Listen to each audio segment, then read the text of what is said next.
Hello guys, this is Yashan Agarwal from laptop2fix.com.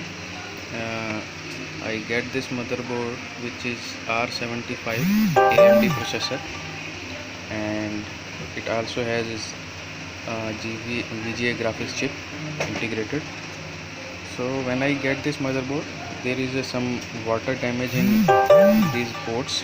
This is 3.0 USB ports, and I just clean this area, and there also rusting here in sides of Vcore IC. So I also clean this area, and after cleaning this area,